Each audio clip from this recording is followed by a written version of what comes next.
Hey everyone, it's Michael. I hope you're doing well today, and I have a review here for a movie that I absolutely loved as a kid. I used to catch this on TV, I think Comedy Central, all the time.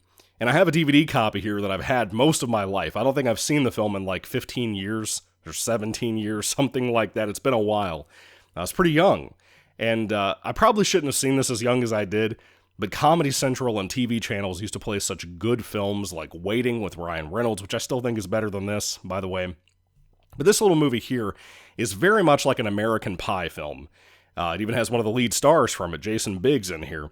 It's called Saving Silverman. And it's hard to believe this came out in 2001, man. This movie is 25 years old as of this year. That's crazy. Again, I loved this growing up. I think it's super fun, and it's kind of one of those topical things that comedies used to hit up on that people could really relate to. And you kind of think people could probably relate to this even more now, but they would never make a movie like this now. Essentially, in Saving Silverman, the title kind of gives away what the plot is. Jason Biggs is in kind of like a Neil Diamond fan group that in their free time, he and his two buddies, Steve Zahn and Jack Black, they've been best friends since they were kids. They're all kind of nerd geeks. They essentially are all, mainly Steve Zahn and Jack Black, are really, really, really dumb people. But they're fun and they're talented. And they've always, like I said, been close. Well, then Jason Biggs starts dating this super hot chick that I think is the daughter from Something's Gotta Give with Jack Nicholson and Diane Keaton. I just saw that like a week ago, so it's weird that I'm watching this now and seeing Amanda Peet here, the chick that Jason Biggs dates.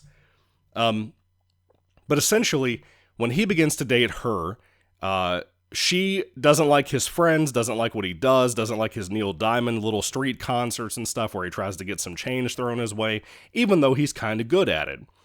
And kind of not, because they're all three dorks. So over time, this gap begins to form between Jason Biggs and his two friends, Steve Zahn and Jack Black.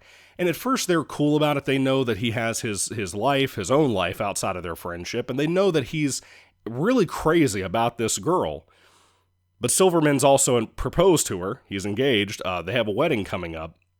And Jack Black and Steve Zahn kind of, because of seeing things change so much in their friend, they begin to go from realistically concerned to then, we're going to kidnap that bitch.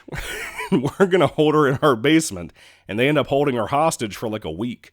And she keeps trying to escape and outsmart them and try to flirt them into letting her go or giving her a free hand or something so she can get out. She constantly pulls things on them and tricks them because she's way smarter than Jack Black and Steve Zahn. And almost immediately those two doofuses give away their identities to her, even though they're trying to keep it under wraps.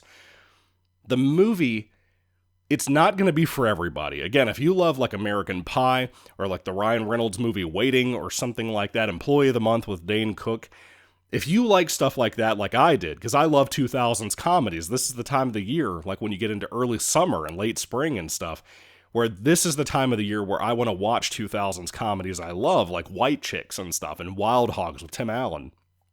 If you are looking for something to watch that you've never seen that'll probably make you laugh, if you like all those things I just mentioned, this is a raunchy comedy. It's not the most raunchy thing ever, but it's up that alley, and I think you'll dig it. I think it'll be right there for you. If you're a little bit of a prude, it's probably not going to be for you. But I really enjoyed it, man. It was good to go back and just experience this and experience all the jokes. Like, there's a scene in the beginning involving a raccoon that I always laugh at. And not seeing the film in so long, man, it made me appreciate this even more. It's probably been too long, to be honest with you. But it's super fun, and some of the gags and jokes in here, man. Specifically when Amanda Peet convinces Jack Black that he's gay, and he's not, but she convinces him of that. The way she outwits these two, it just gets more and more funny to watch. Now, I will say, by the end of it being kind of a 2000s buddy comedy, the ending of this kind of falls apart. It kind of becomes an ending that I'm like, why were the police not involved more? You know what I mean? So anyway, I really love Saving Silverman. I think it's super fun. I had a great time and I laughed my ass off watching this. We don't get movies like this anymore. Or again, something like a Waiting or an Employee of the Month or something. Stuff that I grew up on watching all the time, man. Just as much as my 80s comedies my mom showed me that I loved.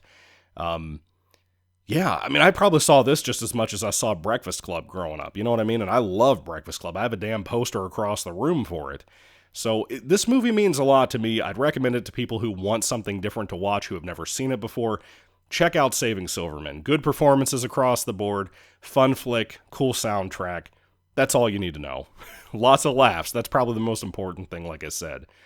So anyway, have you seen Saving Silverman? Is it one of your favorites of the top old 2000s comedies? I'd love to hear all that down below too. And again, if you've never seen it, 25th anniversary, it's a great time to check this movie out. You'll appreciate it, I think. It's kind of under the radar. I never hear people talk about this movie. And for it to be on TV as much as it was, it kind of surprises me I never hear people talk about this. Everyone I ever showed the movie to or recommended it to loved it. All of my childhood friends love this movie. It's kind of weird. So, yeah, let me know what you think about it. Thank you all for watching, guys. God bless you all. Catch you later, and goodbye.